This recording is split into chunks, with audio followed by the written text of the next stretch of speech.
Small, relatively inexpensive satellites referred to as CubeSats will provide a variety of technology demonstrations on the space station using NanoRacks. NanoRacks house experiments, and we recently spoke with the operations manager and payload developer with NanoRacks to find out more about these tiny inventions.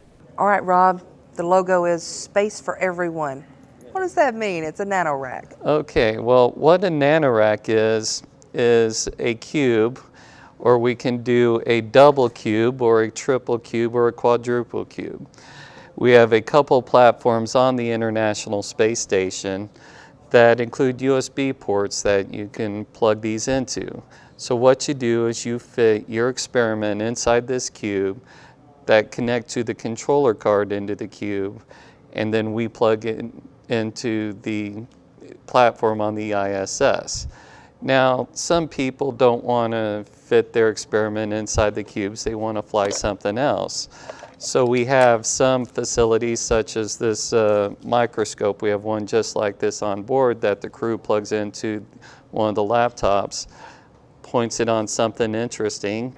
Nano, tiny, right? Yes. So space is limited on the Yes. space station, so it's perfect for folks to get their experiments to fit into something like this. Yes, I mean, this is a 10 by 10 by 10 centimeter cube. And so for the opportunity to fly, we are relatively inexpensive, and we do things very fast from concept to flight in 9 months.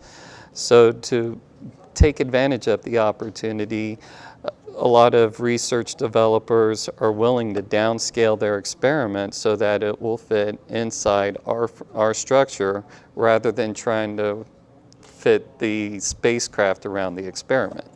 And a unique concept as well is you have educators and researchers all over putting their Yes. experiments in here, but you also have educators building these NanoRacks. Yes, we've got several programs that involve schools from around the world. One of our most successful programs involves Valley Christian High School in San Jose, California, has flown 4 of these boxes so far that have split a NanoRack into 4 submodules or mini labs.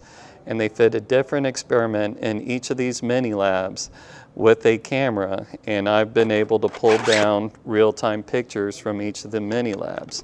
What types of experiments will go into something like that? What are they We've flying? had bacterial growth experiments, ferrofluid experiments. They're about to fly up a CO2 sensor that they'd like to test, and plant growth seedlings, and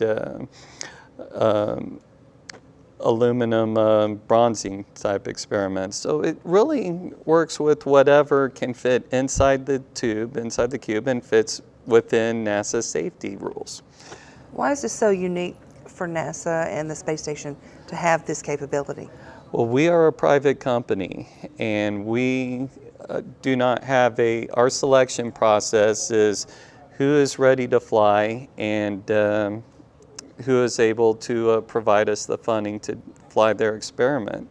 And we do things very, very quickly. We don't require a long process to decide who's more worthy than anybody else.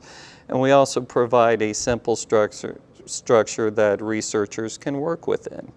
And fortunately, we have a close partnership with NASA so that we're constantly working with NASA, making sure that the suggested experiments will fall within the safety requirements. I'm a former safety person myself, so that does help. That does help. And NASA helps us with development of the procedures. We do the crew training for them, and so this gives a gateway to the space station that was not always already there. Not bad for a company that started out in someone's garage, then moved to a U-Haul, and now have a larger, very busy production facility.